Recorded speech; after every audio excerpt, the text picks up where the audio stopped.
Don't worry about the camera. Come over here. It's nice if it gets over the people's shoulders. That makes it look like there's 1,000 people in here. You know. Yeah, that's right. Shoot it over his shoulder. The person says, I wish I was there. If you have the homework, just pass it forward. Yunus will grab it, inshallah ta'ala. So one of the adabs that we're not going to be able to spend a lot of time with these that they deserve, with these principles that they deserve, okay? And that's because, we're here in the West, Jazakumullah khair, and, we only have 2 classes a week, right? And if we just took 2 days for each one, it would take 5 weeks just to get through them. Does that make sense? No. And each one of them can be delved into for 5 weeks in and of itself. And we wouldn't be really doing anything wrong. When we studied this, we spent like months just studying how to be a talibul ilm. Really, I thought it was not going to end. I kept waiting. Okay, man, when is this going to happen? So I was impatient. I wanted to get into it as soon as I got there, but it didn't happen that way. I was glad it didn't happen that way the next year. Okay? The next year, because I saw the significant difference in how learning these principles have protected those who learned them in the beginning of their talab, in the beginning of their journey on being a talib al-ilm, as opposed vis-a-vis those people who come into wanting to be a talibul ilm and they don't learn these principles. It's as if they get caught up in every new fitna. They turn around this way, that, and years go by and they still don't have anything substantial because they didn't get the fundamentals, the direction that comes with learning these basic principles. Now, some of these things are learned just through living life, but not everybody's lights are on, to appreciate things. You don't appreciate even suffering unless you're conscious of it, right? Unconscious suffering, they say, if you think education is expensive, just try ignorance, right? How expensive ignorance is. And that's because the person doesn't realize the depth and the extent of his suffering, or that there is something better. One of the things that we're constantly here in the United States, when it deals with the African ex-slaves and the rest of the world, other people say, well, we've been in war situations, we've had our people killed. Well, what's so special about your situation? Why is it so pressing? There is a very important principle, even what people with PTSD can understand. In a war-torn country, there is, before the war, when there was what? Peace and normalcy, right? Then there was war, chaos, the loss of everything, and things go different. And then guess what? The war ends. And then there's this transition period, and then there's this and there's these hopes and desires of the people that things are going to get better, and they're all included in participating in it some shape, form, or fashion. But not here in the West. When you're conscious of the story here, the narrative here, there is never been no good old times. You get my point? So there's no hope of it getting any better. So it's a protracted, long time of tense, okay? And this added to what they're doing in de-educating, meaning miseducating, misguiding, destroying history and heritage, which is an Islamic objective, right? My deen, my mind, my wealth, and maybe we should change it to honor heritage and self and leave off mind, because that would be a better term, because it encompasses the ancestry and the lineage. Does that make sense? Because it's the English language. So it is, because some people say, Abu Talib, why are you talking about it? Because it's an Islamic objective. It encompasses every aspect of your personal existence. Allah didn't just make you you're a slave, but He made you a particular slave with a particular identity. What we used to say back in the days, knowledge of self, back in the 70s and the 80s. Well, most of us don't even know what we are. There is no such thing as a black man. Black is not an identity. It's a cover-up. If you go to somebody else, you go to an African and say, you know, what are you? He's going to say, I'm Fulani. I'm Mandinka. He tells you his identity, what he is. You ask a Negro, I'm a regular nigga. Think about that. That is an Islamic issue because Allah didn't create niggas. Does that make sense? Yes. He created us to have dignity and honor. And when you don't learn these fundamentals, you bring the nigger into Islam. And then that doesn't bring people into Islam, it pushes them away. Because then you put this ignorance and you wipe it on Allah. Now people reject that and then you say they're rejecting the truth. No, they're rejecting nigger nonsense. Parading as Islam. Parading as the Sunnah. And if we are going to solve this problem, we have to recognize that this is our real problem. And we can't destroy that nigger until we replace it with the truth. And that means we all have to do something. As the people in Senegal, they say, if you get lost in the woods, what do? Go back until you can recognize where you're at, and then start again. How do you do that practically? Go back in history, see where things got mixed up. See where we were and where it was, and then you can understand the context of your existence. And then you can make plans in light of your mortality. Your move. You can see your move in its place of everyone else's. The Chinese say, if you're not on the way, you're in the way. Think about that with the massive people in China. You understand?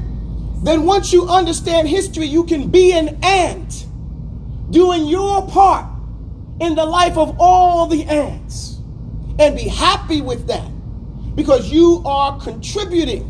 You are participating at your level best. وَمِمَّا رَزَقْنَاهُمْ يُنْفِقُونَ. And for what Allah provided them with, the time, that's even something you've been provided with.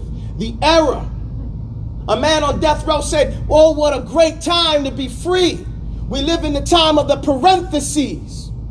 What does that mean? That means that in other times, he said, you were whatever your father was. If your father was a baker, guess what? You grew up kneading dough. If he was a farmer, you became a farmer. Unless a war broke out and they needed you to fight. But in the time of the parentheses, you can write in what you mean. You can fill in what that should mean for you.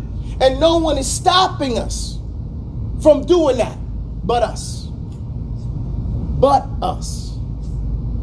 There was a time where a man became Muslim and he changed his name to X because he understood that that wasn't his identity. Now, brother claims his name is Abdullah ibn Salafi al-Akbar al-Karim al-Jabbar. But his paper says Marcus Robertson. And he will refuse to change that. Isn't this duality? Yes. Isn't this a type of hypocrisy? Yes. Isn't this perpetrating a fraud? Yes.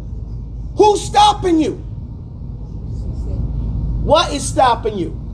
It's an Aqidah issue. Why? Because there's an attachment to the Roberts family. That's right. As opposed to an attachment to Abdullah as a family name, as an identification. Why did they name him Robert's son? That means he was the slave of, I ain't nobody saying, oh yeah? You free? Well, you so free, you still attached to that name? That's still you? That's an Islamic issue. Why are you so attached to that? You can't tell me if I kidnapped your child, Allah forbid, raped him, kept him off, and then he started calling himself Ibn Mukhlis, you would be pleased with that. You would say, oh no, he should, does he lose his identity from being stolen? No. So what's wrong with you? And I'm not just talking to the people in the room, and I know most of the brothers, older brothers and sisters have changed their names and that thing, but really, what's the problem? What's the resistance? What's the hold on? Or do we go Sametna while saying it? Or we haven't thought about it. We haven't discussed it. See, where does it fall into then? Show me what's the proof that I have to do that. Islam has come to preserve and protect. Preserve, what does that mean? What does it mean? Save that thing from being lost, right? From being corrupted. One of the things it's come to preserve and protect. Prioritize. Means put it in importance. And always respect. Is my heritage, my lineage, my identity. Allah created me with a certain tongue, right? And a certain skin. And a certain background. For a certain wisdom that Allah has. And no human has the right to take that away. Not even me. Not even me. And this is important for us to understand, to put into context. Everybody understand me? No. These are, and when we make these changes, then we will see a change in ourselves and in the way people deal with us and in the actuality of our Islam. How is it that a child who doesn't know these things, just imagine this. Your child's walking around, he just knows Abby and Ummi. He thinks his name is Ben Lonzo, this, that, and that. Then you go to the store or something, they put, let me see your ID. Oh, Robert's son. Oh, Abby, I didn't know your grandpa's name was, Robert? No, it's not. I thought your name was Abdullah. You see what happens? You done shook that child's reality. There's a Shaikh there. Just because you didn't do what was time appropriate for you to do. Age appropriate for us to do. Isn't distinction part of our deen? Yes. What's the proof? You said yes. What is the proof? Ladies, help them out. Y'all always do. The proof is Allah told us how to act and look. That's not the main proof I'm looking for. He who imitates. What's the first? What makes you a Muslim? What is that? What is a testification? You're distinguishing yourself from the kafir. Does that make sense? Yes. The very first thing you do is distinguish. And that distinction keeps on going in all other acts of Islam. The Prophet ﷺ said, there'll always be khair. There'll always be khair. There'll always be khair. Fi man ya Rasulullah. In what ya Rasulullah? As long as you khaliful Yahuda wa Nasara. As long as you oppose them in those things. Man tashabbaha biqawmin fahuwa minhum. Whoever looks like, acts like, behaves like a particular people, then he's one of them. So distinction in all. What do we talk about wala wal bara in aqidah for? Where there's no wala. Holding on and being associated with, and bara. Free ana bari'un minkum. I'm free, cutting them off totally. Not being part of that. And having an identity that is solid and holds to Islam. That's wala wal bara. Instead of talking trash and ain't saying nothing or doing nothing. Just perpetrating the fraud. And we used to have other words for that back in the days. But Islam, part of being a talibul ilm, is to be a masculine male and a feminine female. This is part of being a Muslim. We call it muru'ah, chivalry. And it's across the board. Let's get our lesson to. You guys ready? No. The first principle that we have here is the adab of the student with himself. With himself. Please say it. With himself. With his nafs. And we said the first proof was from what Allah says in the Quran. وَمَا أُمِرُوا إِلَّا لِيَعْبُدُوا اللَّهَ. And they have not been commanded to do anything except for worship Allah their level best, sincerely doing their level best, right? Wholeheartedly working towards that. There's a hadith that goes with this also, and it's considered the most scary hadith for the talibul ilm, for the scholar. It's a well-known hadith. It's the hadith about the very first person punished Yawm al-Qiyamah. Have you heard it? No. It's well, I'm going to say it anyway. But This hadith is that on the last day, the first person dragged into the fire is going to be a mujahideen or an alim or someone who had money. And it's going to be said to him, what did you do with what I gave you? You see what I told you? وَمِمَّا رَزَقْنَاهُمْ يُنْفِقُونَ. And from what they were provided with, they spent. Allah says, what did you do with what I gave you? And the first person is going to say, I fought for your sake and killed and even was murdered for your sake, fighting fi sabilillah as a mujahid, a warrior on the battlefield. Allah is going to say, kadhabt, you're lying. You're a liar. It's bad being called a liar by a human. Just imagine Allah calling someone a liar to his face. وَبَصُرُكَ يَوْمًا حَدِيدٌ. And your vision that day, your understand that day will be sharp. You know exactly what he's talking about. You fought so that people could say that you was brave, that you were a warrior, that you were bad. وَقَدْ قِيلٌ. And it's been said, you got what you wanted. وَلَيْسَ لِلْإِنسَانِ إِلَّا مَا سَعَى. And man is not going to have anything except for what he rushes around for. But what he's rushing around for soon will be seen. What you're really looking for soon will become apparent. Yawm al-Qiyamah. Sawfa in the Quran means in the next world. Sawfa in this world. Yarhamakullah. It was said about you, take him to the fire. And he's going to be dragged to the fire. The next one. Allah's going to say, what did you do with what I gave you? He said, I studied your book, recited it, and taught it. For your sake. لَقَدْ كَذَبْتَ. You're a liar. You studied the book so that people could say that you were knowledgeable. And they said it to the fire. This person's going to be dragged on his face to the fire. And then another person is going to stand up and say, nope. Allah's going to ask him, what did you do with what I gave you? He said, the money you blessed me with, I built masjids in your name. I built schools, hospitals. I did all this. I spent and paid for the orphans. No, man. You didn't do it for me. You're a liar. You did it so people could say that you were jawad, that you were plentiful, you were a good person. And they said it. So you got what you were asking for. Take him to the fire. And he's going to be dragged to the fire. The adab with the talibul ilm has with himself is to remember this hadith always. That Yawm al-Qiyamah you will be asked why you studied.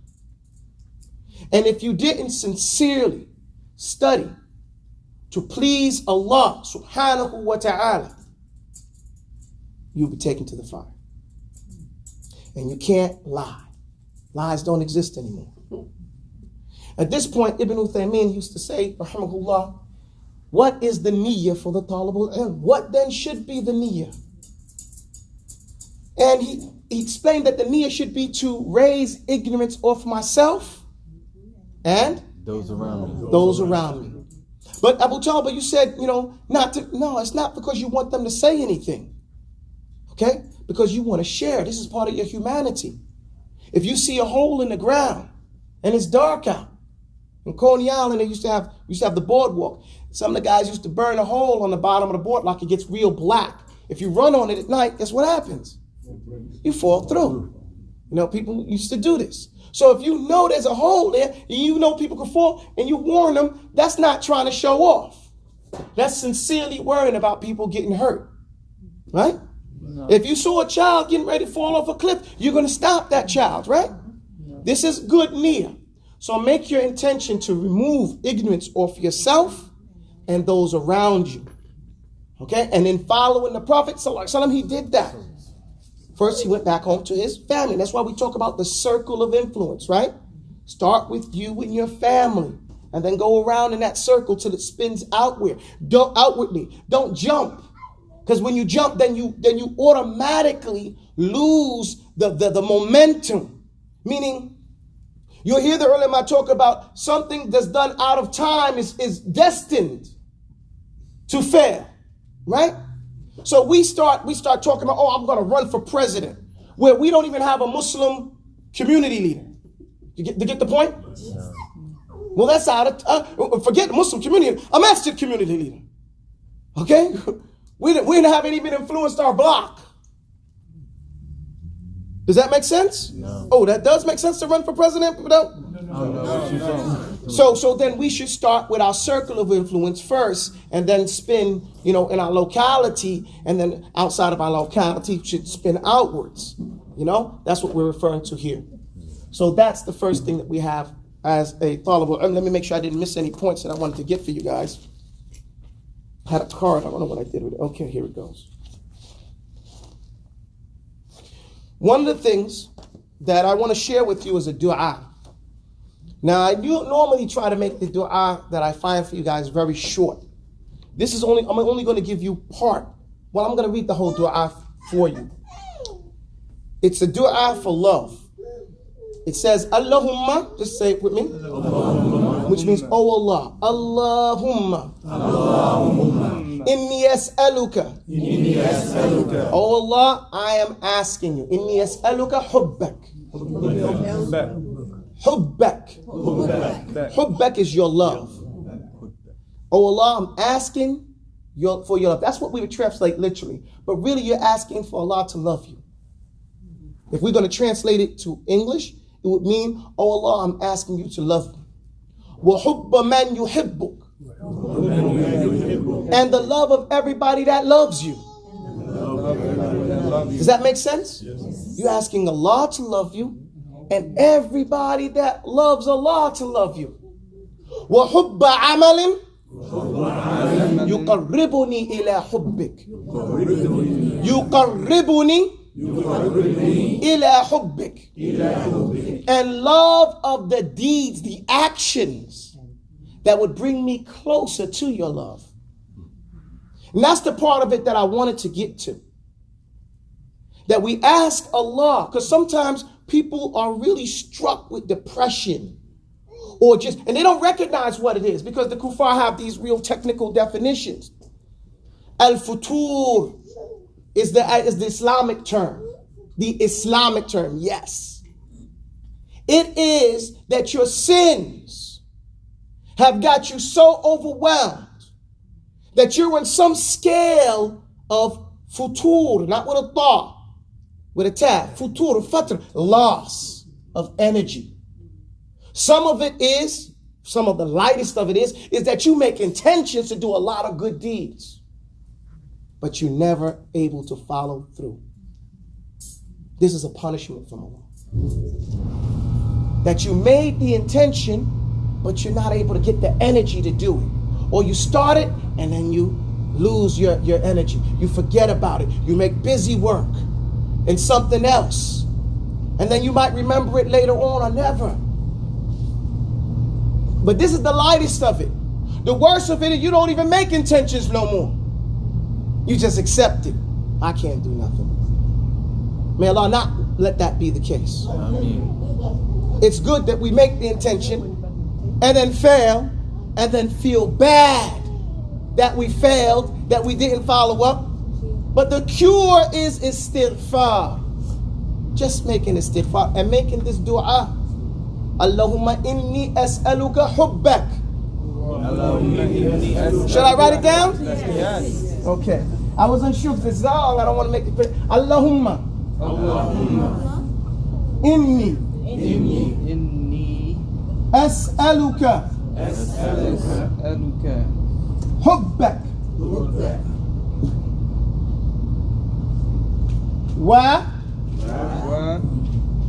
وحب من يحبك.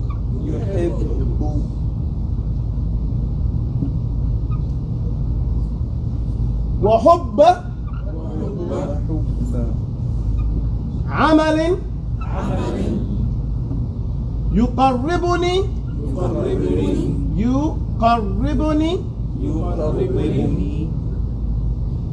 إلى حبك.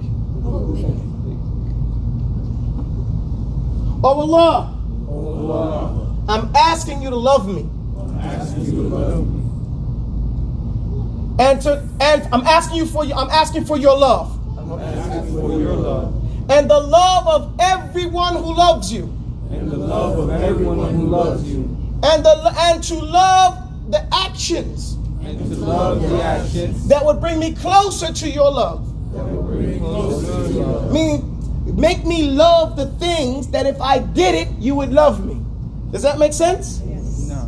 Make me love to do those things. Give me the inclination, the drive to do the things that would make you love me. I find this is a very beneficial dua. If you learn it, أكثر في ذكرها في قراءتها, and saying it until it becomes a thing that you think about all the time to say when you can't get certain things done. Or even, I'm not saying that just when you can't get things done, but it's a cure for depression. One of the cures. Allahumma inni as'aluka hubbak اللهم إني أسألك حبك وحب من يحبك وحب من يحبك وحب عمل يقربني إلى حبك. وحب عمل يقربني إلى حبك. Alhamdulillah. This is the dua that I'm suggesting for you all when you're thinking about the adab of the believer with himself. Because Allah's Messenger ﷺ, he told us hadith that encompasses 3 types of adab. One, he says, Ittaqullah haythuma kunt. Ittaqillaha haythuma kunt. Fear Allah, or have consciousness of Allah, the taqwa of Allah, wherever you're at. Everybody knows that hadith. They heard that before, right? This is your adab with Allah. The adab with the slave has between him and Allah, that he is conscious of Allah, fearful of. You can't have fearful of Allah or taqwa for Allah unless you know His laws. Follow the laws of Allah wherever you are, as it relates to your capabilities, your situation, the tact and diplomacy that that you are under. وَأَتْبِعُ السَّيِّئَةَ حَسَنًا يَمْحُوهَا, right? Or tamhuha. It says, and follow up a evil deed, a bad deed that you did with a good one, it'll wipe it away. This is the adab that you have with yourself. Because if you did a bad deed, who's it going to hurt? Eventually it's going to hurt you. If it doesn't get you in here, it's going to get you worse in the next world, right? So how do you have the adab with yourself? You follow that bad deed up with a good one. You backbit so-and-so, then go to those same people you backbit so-and-so and say, remember I was talking bad about so-and-so? Man, really, this, and mention some good things about them. Because sometimes, now they say, go to the person and say, no, you might get shot. It might be worse. And you don't want to make a worse situation. So go to those people, text those people and say, I shouldn't have run my mouth. That person is good. May Allah forgive them. Make everything that I said a means of mercy for them, Yawm al-Qiyamah. Make dua for them. Give sadaqah, even if it's $5 or 50 cents, on behalf of that individual. So that you follow up that bad deed which relates to that particular thing. And I mention that because gossip is rampant in the world nowadays. Rampant. We've lost respect and honor for the honor of the individual. When Allah said it's as sacred as their blood, we wouldn't go around murdering people. But in the same hadith that tells us about murder, it tells us about our brother's honor and dignity. Right? As sacred as Hajj is sacred as their honor. Because it says as sacred as this day. And it was in Hajj. So, follow up that bad deed with a good one so it'll wipe it out. That's the adab that we have with ourselves. وَخَالِقُ النَّاسِ بِخُلُقٍ حَسَنٍ. And interact with the people with lofty, beautiful, good character. Remember I told you to have character? Don't be one. Have character? Don't be one. That's the way it's supposed to be. Have character? Don't be one. That's the key rules of the adab that the talibul ilm should have with himself. Now, we say the talibul ilm, but this is any sane individual. Okay? But especially the talibul ilm. Everybody follow me? Yes. Okay. Could you, No ums. Shaikh Abu Talib, Yes, ma'am. can you leave that there in the Arabic, but also write it in English, maybe on the other side of the board? The English So- language? So we can No. learn? The reason why I wouldn't put it in transliteration because that would harm you. I remember years ago, back in the 80s, when they came out with those transliteration so-called Qur'ans. Remember those guys? I know guys that got them and still using them. They said, oh, I'm only going to do this, and they can't. And their pronunciation is so jacked up, you think they're talking Chinese. Okay? You cannot learn the language of the Quran in that fashion. However, if you read poorly, you'll get better with what? Time. No, not time. Practice. Practice makes improvement. Not perfect, but practice makes improvement. That's the most honest thing to say. Well, can we take a picture of that? You can take a picture of it. You can record me saying it. Allahumma. Allahumma. No. Allahumma. Allahumma. This is a lam alif saghira. Allahumma. Allahumma. Right? The meme is there, mushaddid. Allahumma. Allahumma. Right? And that means, oh Allah. It's like you're saying to Allah, Ya Allah, but we don't say Ya Allah. That's Turkish, not Arabic. I'm serious. I'm not joking. In Turkish, they say Ya Allah. But in Arabic, they don't. But they did pick it up from the Turkish. Does that make sense? Yes. They'll say Ya Ilahi, but not Ya Allah. To say Ya Allah, they say Allahumma. Allahumma. But we can say Ya Allah following the Turkish. Turkish ruled the Islamic world for over 600 years, right? And we're involved in the leadership for 900. We're in the 1400s, so that's a long time. We can see its effect on in fact, most of the things we think are Arab clothes are actually Turkish clothes or Asian clothes, not Arabs, because the Arabs have no clothes. Serious. And that's why the chapters in the books of Hadith is about putting clothes on loan, because they were so precious, it was like money. You could put it on ransom. Or what is it? Not called ransom. What did you call it when you take it to pawn shop? You could put it on pawn because it was so precious. Okay? So, Allahumma. Allahumma. Oh Allah. Inni. This is 2 dots. I just do it like that, okay? Inni has no linguistic English meaning. In the Arabic language, what it means is this is a veritable fact. Okay? It emphasizes that what is being said is the truth. Like if I say, Ismi Abu Taubah, that's easy. But if I say, Inna Ismi Abu Taubah, it's as if you ankaraha. If I started off like that, that would be considered not proper in Arabic speech. Because why did I have to say inna? Nobody said that I wasn't. But if I came and said, yeah, Ismi Abu Taubah, it says, Fi'lan, haqqan, na'am, inni Abu Taubah. You see the difference now? Yes. No, inni. Wallahi innani ana Abu Taubah. You see, now I went to the ta'keed for balagha because he denied it again. So the inni here, it could be see innani. The word is inna and ni, me. So you can say innani or you say inni. Both are correct. Innani, it could be just for linguistic flavor for the language. Okay? Innani minal Muslimin, as it comes in the Quran, bringing that flavor. So in me, as I'm saying, this is a fact, without doubt. And why are we using it in the dua? Because dua should be made with passion. When you scream mercy, you see, you're screaming, you're not demanding it, but you're pleading. And so the plead should have energy. And that's why the in me is there. Does everybody understand that? Allahumma. Allahumma. And that Allahumma is also to plead. Because when you say, Ya Amir al-Mu'mineen, Ya so-and-so, Ya Nazir, it's nice. Doesn't mean just say Nazir. It's rude, right? How come and just come and say to him, hey, Nazir. No, Ya Nazir is different. You guys follow that? Yes. No. So with Allah, it's even more because you're talking to Allah. You're making dua to Allah. You're making a request. Allahumma. Inni as'aluka.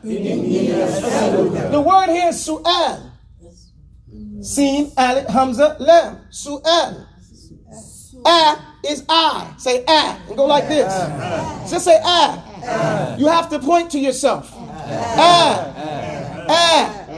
Most of the time, when you say a in front of a verb, it means I am owning up to it. I am doing the verb. Okay? A. As'aluka. Ka, we know already from assalamu alaikum, right? As'aluka, I'm asking you. Allahumma inni as'aluka. Are you calling Allah by his name? And then you're saying that you're talking to you. Right? I'm asking you. Again, this is ta'keed. This is emphasizing the plead of the dua. Allahumma inni as'aluka. Hubbak. That ba is mushaddad. Hubbak. Make it blow up. Hubbak. Ba, its name, it echoes its name. It has qalqala at the end of it. Okay? Hubbak. Put your lips together and make a fist with them. Hubbak. If you hold it together, you won't hear the sound. In the Arabic language, certain letters only make the sound as you're going away from them.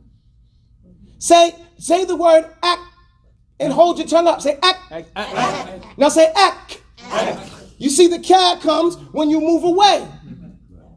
Ab. Now you don't have to say ba. This is the problem people do. Just open your lips naturally. Ab. You see the difference? If you add air, you said abba, which is a name. قال ابن أبو واسمه محمد الله في كل الأمور أحمد مصليا على رسول المنتقى وآله وصحبه ذوي التقى. And that's al-Ajrumiyya. Ibn Abu. Okay? But you're saying ab, you're just letting it go, letting it pop. If you do it too soft, it becomes a P. It's the same makhraj. Allahumma. Inni. Do what I do. Inni. As'aluka. Hubbak. Wa hubba man yuhibbuk. Wa hubba. Wa means what? And. Give me a full sentence. Wa means and in most cases, okay? Okay, because wa could mean or. Okay? And or could mean and. Okay? Either or, right? So, wa hubba. And the love of man. Man means whoever. It wouldn't be just who in the English language. In language, sometimes if you look it up in some of the books, it says who. That doesn't make sense in English. We never use like that. If someone knocks on my door, I'm going to say, man. It means who is it? Right? Man yati ut'imhu. Who comes in? No, whoever comes in. You get the point? It's a general term. So you're going to need that when you do usul al-fiqh. Because whenever, right? Because now whoever, it covers everybody, right? Whoever fits the description. This is why the language is vital for understanding. وَحُبَّ مَنْ يُحِبُّكَ. What does that mean? Kullu man. Everybody. You get the point? Whether it's a tree, whether it's a fish, whether it's the ocean itself, the stars in the skies, and every angel that's standing and laying in prostration everywhere, right? Let alone all the humans and the jinns. وَحُبَّ مَنْ يُحِبُّكَ. You follow me? No. Now the word yuhibbuk is no different than hubbuk wa hub. It's the same hub. The you in front of it is just like what we would call, he is actively doing this thing. Notice that when you have a verb or an action word, if the change happens in front of the action word, then that's before, okay, or during. If the change happens only at the end, then that's past the action. Get it? Before or during the action, or past the action. It makes it very easily. You get my point? Yes. So if we say here, yuhibbuk, he is loving you. Whoever is loving you. So we wouldn't say whoever's loving you in English. We say whoever loves you, which is what we don't have to get in a lot of grammar, but that's how we would say it. We don't have to break down, that's the active form. That's confusing. Whoever's loving you, whoever loves you, however you want to say that. وَحُبَّ مَنْ يُحِبُّكَ Man yuhibbuk. Move that jaw. Man yuhibbuk. Whoever loves you. Do we care if he's white? No. Black? No. Blue? Yes. Green? You care if he's blue? You're kicking out everybody from Britain. No, I'm teasing. You know the British were known for painting themselves blue. Yeah. So, whoever loves you, okay? And we want as many of all of those. وَحُبَّ عَمَلٍ.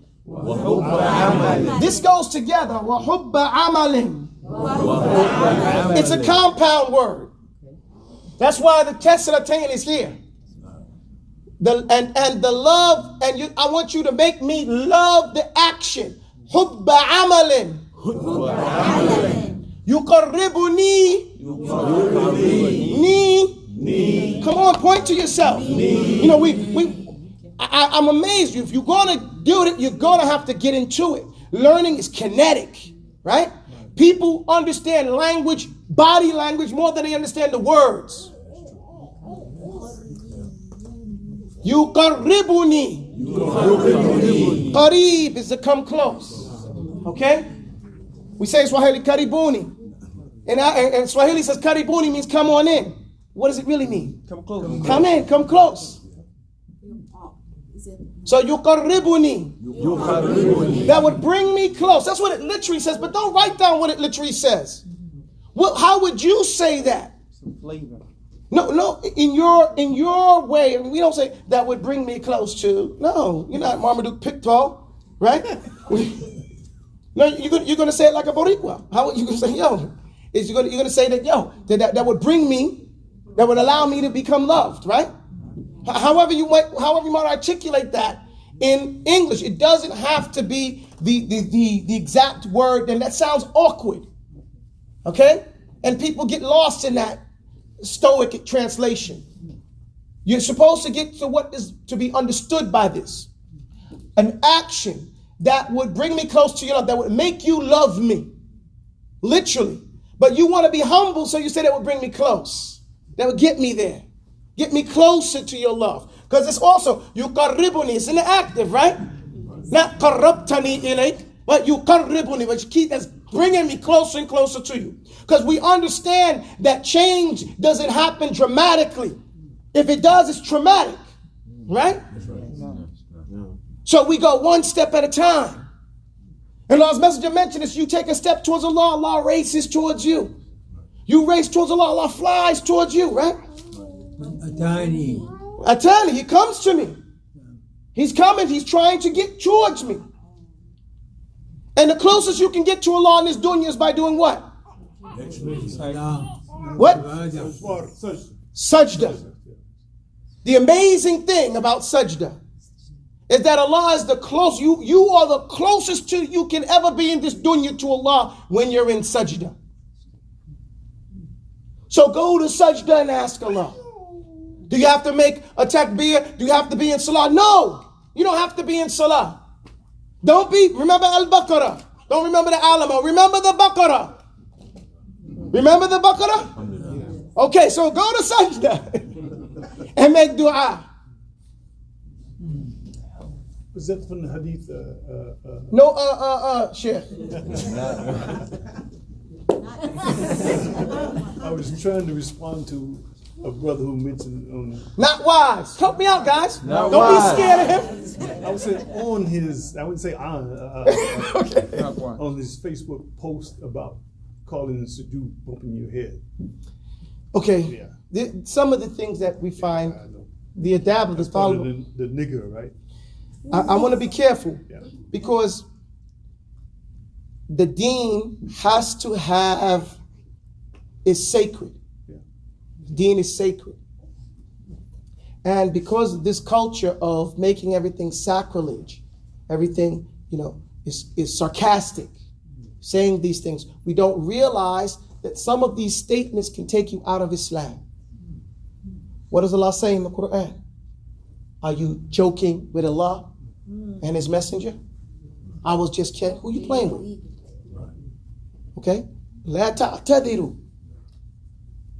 Allah says, don't make no excuses. You said a word of kufr after entering Islam about a man who made a joke about some aspect of Islam.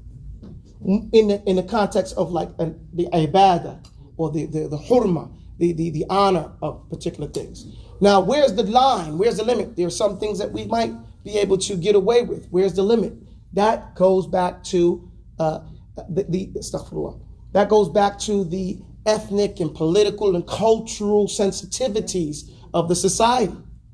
Okay, that's why I said we have. It's a danger, not dangerous. It's a slippery slope, as they say in law. You know, it depends on who you are dealing with, and there is different classes of people. So for someone who might be new to Islam, that may be something he may not understand yet. Or someone whose knowledge is understanding, or his nearness to Allah, okay, or knowledge may not understand that yet. But again, the more we behave properly and show the balance, the better it's going to be for the rest of the ummah. I have two ways of dealing with that. In the classroom, once I get people in the classroom, then I can jump all over them and beat them up. Outside of the classroom, I try to be very, very gentle. They're not in the classroom. They didn't ask, you know, to be like that. You guys are volunteered for torture, right? No, but there's a relationship. There's a trust going on. So then this thing. So I try to, because there's what I've noticed in our global English-speaking world, there's been too much negative speech back and forth. No. Okay? And they're good at it. You know, so you cannot, you sometimes you might try to correct the person and they come off with some really wild stuff, especially on Facebook and those things like that. I don't have the energy to be able to respond to some of the triads, and the serious ignorance that comes off from those things, and they'll give you all this stuff and you cannot respond because they don't respect your knowledge. You get the point? Right. So it's when you mention Facebook, I said, well, I'd be very careful because you might get your feelings hurt. Yeah. Saying something to somebody on Facebook, and it seems like on Facebook, sadly, it's like a vote who's right. It's like, don't you know, if someone makes a statement and someone else brings another statement, they vote. It's like, oh, well, I agree with that, and if enough people say they agree with that, then you're the fool. Okay? And it has nothing really to do with the strength of the argument. Social media, period. Not necessarily social media, period. If social media is used properly, I would say that everybody should have it. And everybody should use it. But where are we from that? Can I go forward? Yes. Okay, so وَحُبَّ عَمَلٍ, and the love of the actions, right? The love of actions that would bring me closer to your love. That would make me acquire your love. That would make you love me. It's basically, see, I even didn't say bring you closer, but I said would make you love me, because that's the implication. You guys follow me? Yes. I want you to get away from having to use the same English word to respond in Arabic, to say it in Arabic. It's two different cultures. Okay? When we call a woman beautiful, what are we calling her? No. We're calling her a camel. Jamila. Right? Now you call her a camel in English. Go ahead. Cross the line. You see the difference? The lady's like, yeah, come on over here. So there, you don't need to use the same words because the implications are different. Okay? Just you have to click when you're speaking one and the other. Everybody follow me? Yes. All right, so let me erase this. No. This one? Oh, this letter? That's a calf. Calf. See, see, this is how they write calf. They write a calf and then they put a hamza right there. And then after a while, what happened? No, guys, please don't talk. They used to write a calf, a small calf inside, or a hamza. But when you're writing, who's going to pick up the pen and do that? So what you began doing is doing like that to mean calf, as opposed to like this to mean lamb. Does that make sense? Yeah. Okay. Sheikh, you know Arabic better than most of it, but I want to ask a question about... No asking question right now. Okay, good. It's about what's on the board. Go ahead. The second line down, 3 words over. Meme, is that a noon? This is a noon. Okay. This is a noon. It's like I write Arabic sloppy. It's like I write English sloppy. It's not that you're sloppy, this is my understanding. I want to No, it's sloppy. It's okay.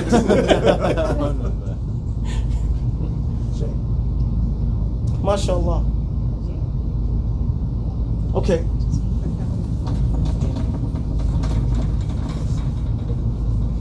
Okay, so we're done with the adab. We're not done with the adab of the person with himself. I wanted to read, I brought my book from Mauritania, okay? Now this book, I started writing this in, I think it was 1999, after I'd been in Mauritania. And it's the things that I learned as a talib al-ilm that I wanted to save. As you can tell, the book is a little old, okay? And as you said, the writing, this is the things that I've been teaching you all. It begins here, نِعْمَتَانِ مَقْبُولٌ فِيهِمَا كَثِيرًا مِنَ النَّاسِ الصِّحَّةُ وَالْفَرَاغُ. And then we start going in through the things. It says, اللهم أعني على ذكرك وشكرك وحسن عبادتك. Begins with a dua and a poem I learned from Shaikh al-Islam. I recite, it says, Oh Allah, I ask you to make me remember you, to be grateful to you, and beautifully remember you. Then I mention a hadith. Whoever it was, I'm translating, okay? Man kanat himmahu al-akhirah. Whoever's importance, whoever's in himma. Help me with some words, guys. What is himma? It's like your drive, okay? What's yuhimmuhu, something that's important to him, right? Was the hereafter. Allah will make all his affairs, gather his affairs together him, and make his happiness and richness in his heart. And everything he'll get everything in the dunya, he will enjoy it. And whoever's drive is for this dunya, then Allah will break up all of his affairs and will make poverty right before his eyes, make him feel like everything is impoverished. You ever meet rich people say, man, I'm broke? You know, they can't enjoy it, okay? And nothing, he will get nothing except what Allah had written for him in the first place. Okay, nothing extra comes to him. This is Sahih, and it's been narrated by Zayd ibn Thabit in the Sunan ibn Hibban. The next page that says, Qala ba'duhum. Some of them used to say, Ibn Taymiyyah rahimahullah used to say this because so many people repeated it, he didn't remember who first started saying it. You couldn't tell which sheikh said it first because so many different ulama were saying it. It says, Man taraka al-usul hurrima alayhi al-usul. Whoever leaves off doing the usul, it becomes haram for him to arrive. Then it says, others used to say, Ma mana'ahum an al-usul illa tadyi'ihim al-usul. And nothing prevented them from arriving and achieving the goals of a talib al-ilm except they wasted and destroyed the fundamentals. Did you learn this lesson? Yes. Now you've seen where you got these things from, okay? قال الإمام أحمد أصول الأصل العلم الخشية الله تعالى. Imam Ahmed said the asl of all knowledge is developing a true fear of Allah the Most High. العلم الإدراك شيء على ما هو عليه إدراكا حازما كما هو في الواقع.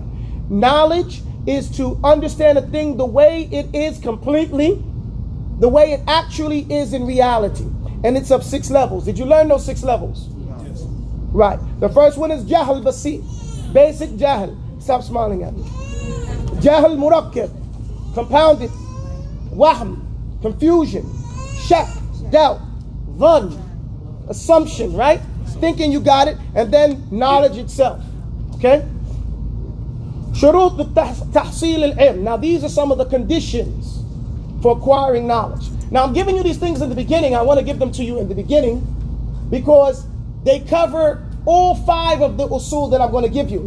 The adab of the usul adab of talib al-ilm, the 5. The adab with himself, with his shaykh, with his companions, with his lessons, and his life in general. These are what I decided out of 4 months of classes with the shield in the desert all day long now. Okay? Not like here where we come once a week. Every day except for Thursday and Friday up until Asr we wouldn't take study. Then we start again at that time. At Asr time, learning. This is what I decided to pull out and save for myself for the next 20 years literally. Okay? So it says, Imam Shafi'i wrote this poem. He said, أخي لن تنال العلم إلا بستة سأنبيك عن تفضيلها ببيان ذكاء وحرص واجتهاد وبلغة وصحبة الأستاذ وطول الزمان. He says here, my brother, you will never ever achieve knowledge except by having 6 characteristics. I will narrate them to you right now with clarity. ذكاء, and I put footnotes for myself down here because at that time I didn't know these words so well. So I would write down the clarity after I asked the Shaykh what they meant. ذكاء, you have to be intelligent. What is intelligence? After this I went and started studying these things, and that's when I found that intelligence is imagination. The ability to see something that's not there as though it was there and what it would do, and to change that up until it comes up with what you want it to do. That's right? Yes or no? Yes. Okay. وَحِرْصٍ, desire. Okay? You have to want it. If you have someplace better to be, get there. Because we don't want no, broken person. Right? We want a person who's here, who's present, who understands the gravity of the moment, the opportunity, and he's seizing it. Hirsun. Wajtihadin. And I told you about a story about Hirs when I told you about the story of Shaykh Hamad al-Ansari, the rahimahullah, who bought the book, the manuscript that the Mu'assasa couldn't buy. Medina University was trying to buy, and he bought it because of his desire for having that knowledge over the whole university. You guys remember that? Yes. Wajtihadin. With this rule is if you ain't cheating, you ain't trying. I learned that in the Marine Corps. Okay? What it means though, it doesn't mean to do, illegal things. I'm not encouraging that. But that you try everything. Okay? That you try everything. You make your ijtihad, your struggle to preserve it. You take the picture. You write the notes. You put sticky cards all over your face and on your mirror and everything, You roll over in the bed and read it again and go to sleep. Wake up in the middle of the night, read it again, take a drink of water. And go back to sleep. Ijtihadan. Okay? Wa bulgha. Bulgha is, this was one of the words I was like, what is that? Bulgha is aqallul qalil al-qut. Enough to eat today. Enough to survive. Just for the day. Sometimes I would be down to like $5 American. Of course, I wouldn't tell my family that because, the women respond to the lack of money a lot different than men do. So, especially when I come home with a book, right? But bulgha is that you cannot stay there if you cannot afford to stay there. This is a reality. That you have to be built from balagha, maturity, to be ripe. You gotta have enough to stay there. Aqal, a little bit that it needs to stay there, to remain in that place. And that's why you see most of the tulab that stayed and lasted lived like normal people. Okay? Lived like normal people. The people that couldn't stay, they stayed the summer, 6 months, maybe a year. They lived like Americans. I know Americans who came and 6 months later, they had spent $10,000. One of the main things, they didn't know the language before they got there. I was fluent before I left Brooklyn. Okay? That you don't have to go overseas to learn Arabic. It doesn't take long. We drag out something that's not realistic. Sit up, young man. So, bulgha, having enough to be there, and if you don't know the language, and what happens? You get cheated. Everything's more expensive. Okay? And if you're not willing to change certain things, or you don't have, if you got money like that, then that's cool. But if that's going to run you dry and you got to go back, then you get half of a lesson.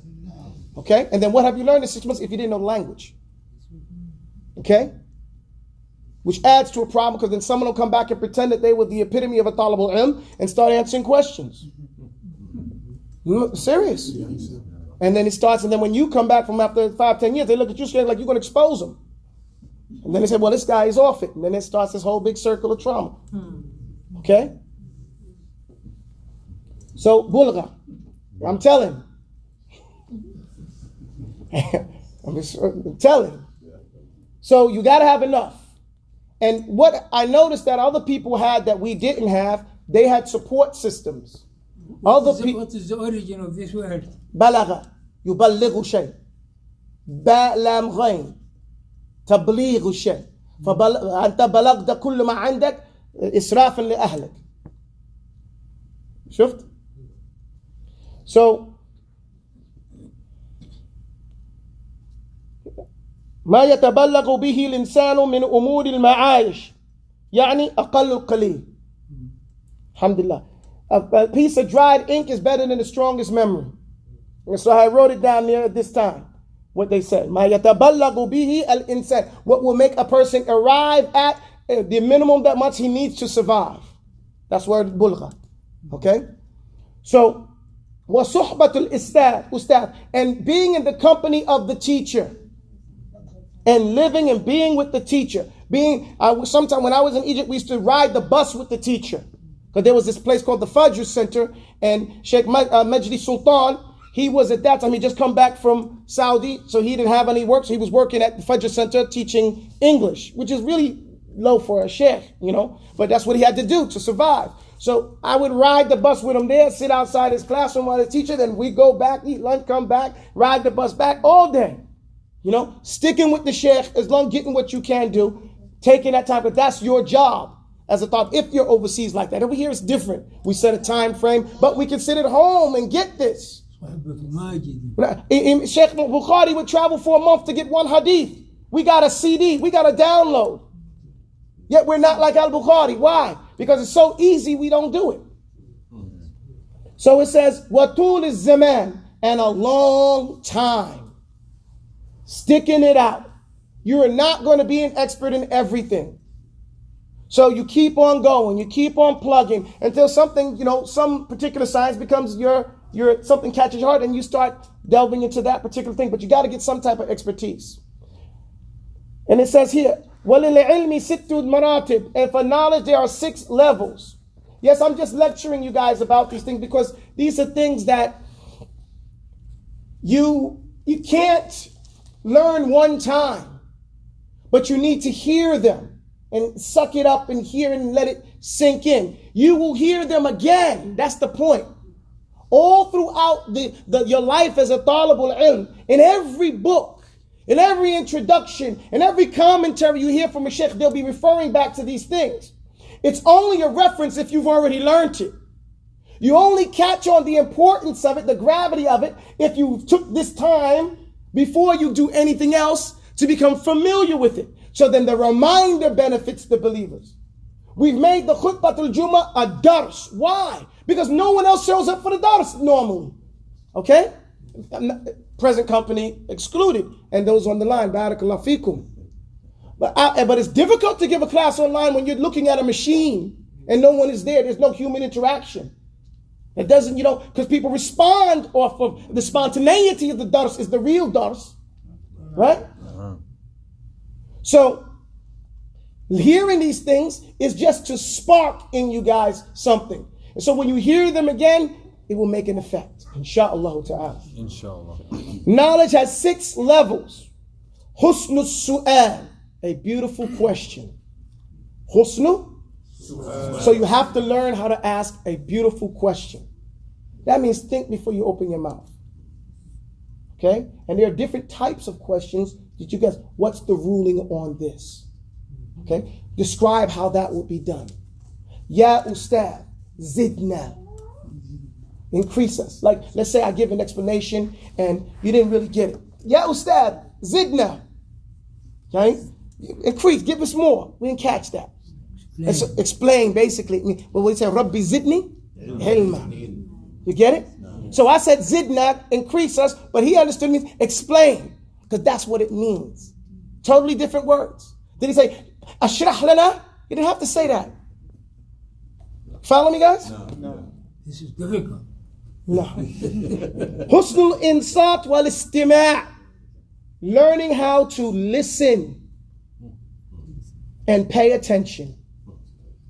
Okay, except the mothers who are chasing after their child, because then they have to have, do you know women have automatic peripheral vision and men don't? Or the ladies, did you know men don't have automatic peripheral vision?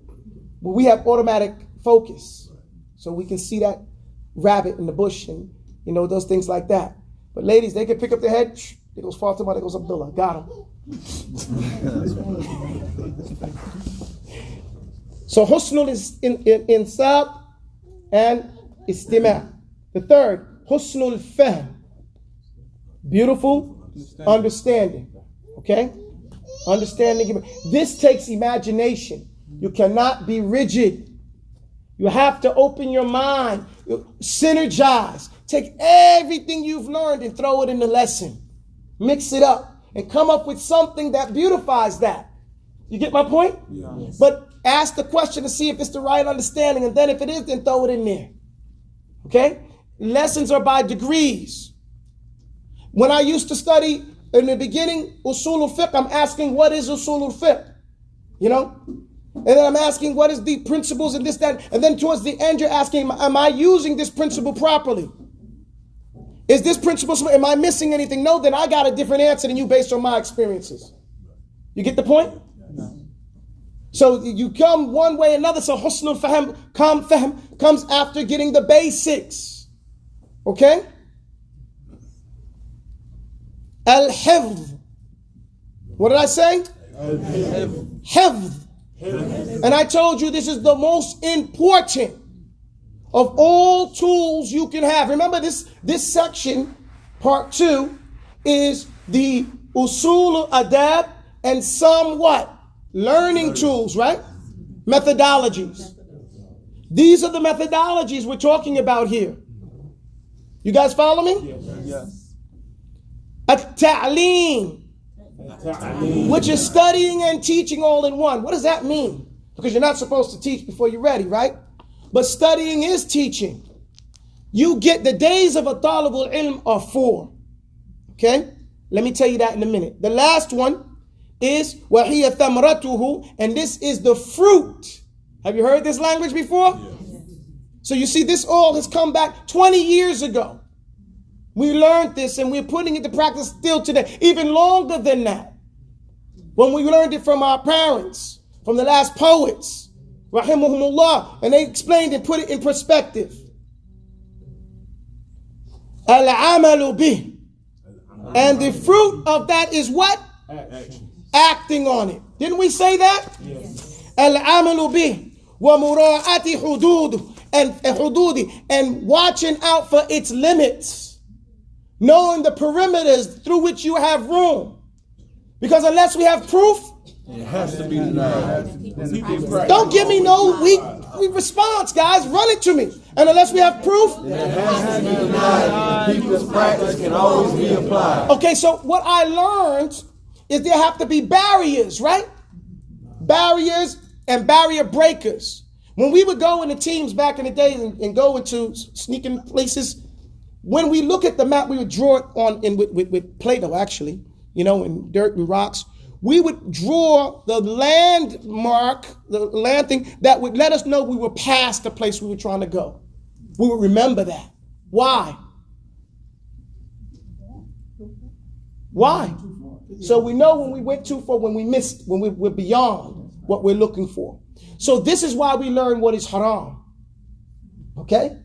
We learn the haram not for haram's sake, but lituwaqih, to watch out for it. Because the only one falls into it is the one that's not aware of it. Is that right? Yes, right. So that's why you have to know your boundaries. And that's why this is the fruit, part of the fruit of it. Which fruits you can eat, which ones you should stay away from. Everybody grow up seeing those little funny looking berries? You knew not to eat those after one time, right? Those ain't the berries you eat. You might get your little brother to eat them. But you got to know which fruits you can eat from. Also, what acts you can do and which acts you cannot do. Okay? What the consequences are. The competent adult is the conscientious one, aware of every ruling on whatever he wants done. Focus Some on conditions are in him to complete, avoiding every battle and validating feat. So this is the fruit of knowledge. Working with it and being careful and mura'a, being a ra'i, a shepherd. Okay? Avoiding things, that's what a shepherd does, right? Focused on things, right? And right here I have to stop because the time is up. What is the one before the last? At-ta'aleem. After that one, ثمرته عمل به ومراعاة حدوده. ثمراته عملوا به. العمل به, working with it. ثمراته عملوا به is one. No, I said the sixth level, and it's thamara, and it is the fruit of it. The fruit of knowledge is working with the knowledge, applying it. The fifth one is ta'aleem, studying or teaching. And I said that the days of a talib al-ilm, remember where we're at. We're at hilyatu talib al-ilm. Someone write it down. Hilyatu talib al-ilm. We're going to talk about that next week, Monday. Okay? Are you going to eventually write all of this? It's already written down. But I can't listen to you and write too. I know. It's already written down. It's already a book. I'm just not giving it to you. All right. Okay? I'll give it to you. Okay then. Listen, the days of a student are 4.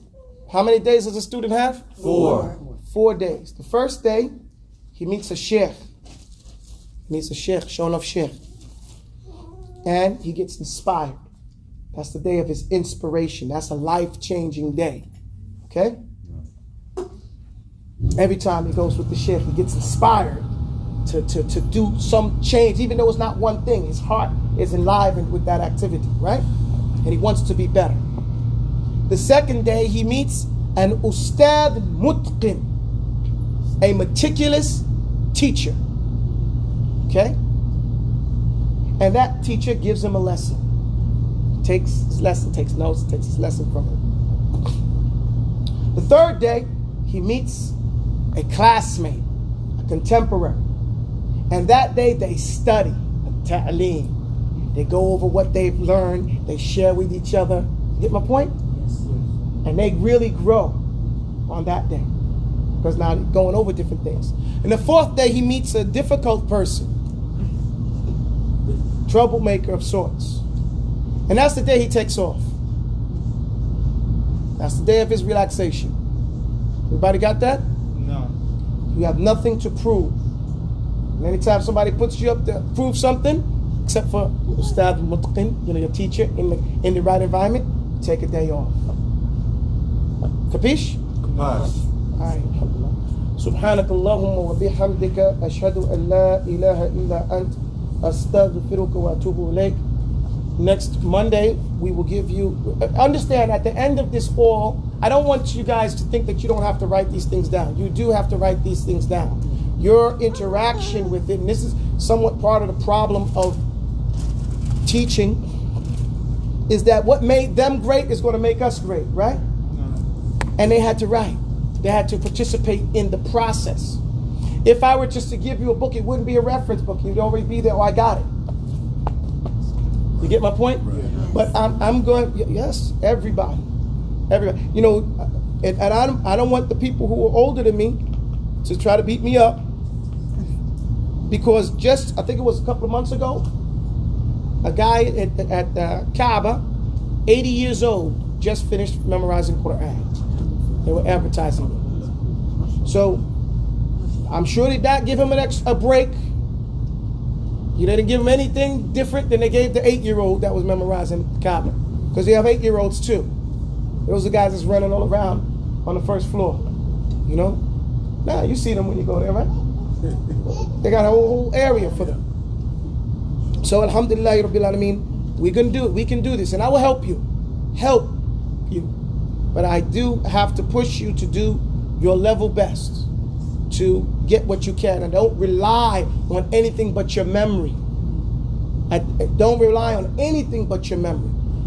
Learning helps strengthen the heart and the mind and the body. Okay? And the sleep, because you get tired, right? May Allah bless you. I'm sorry that we couldn't get more today. I wanted to tell you about Taubah Hakim. And Taubah Hakim is a very famous person. Okay? So inshallah Monday we'll talk about Tawma Hakim, and we'll get through inshallah the rest of these pages here. Just the first section deals with Talib and hopefully what I'm sharing with you is my legacy. Okay, these are everything that I'm sharing is things that I've written. You'll understand the lessons you've gotten from when you see my notes. You know that where we prepared. You realize that I was thinking about you 20 years ago. Hoping and praying that I would get the opportunity to come back and share these things with us. Okay? And I'm not saying that for this, but to let you know that I love you, fi sabilillah. I love you guys. And so I really want you to get it. And I'm very happy and pleased that you'll want to get it because it doesn't work any other way. Okay? وجزاكم الله خير وسبحانك اللهم وبحمدك أشهد أن لا إله إلا أنت أستغفرك وأتوب إليك وجزاكم الله خير for everybody online for coming. Wassalamu alaikum.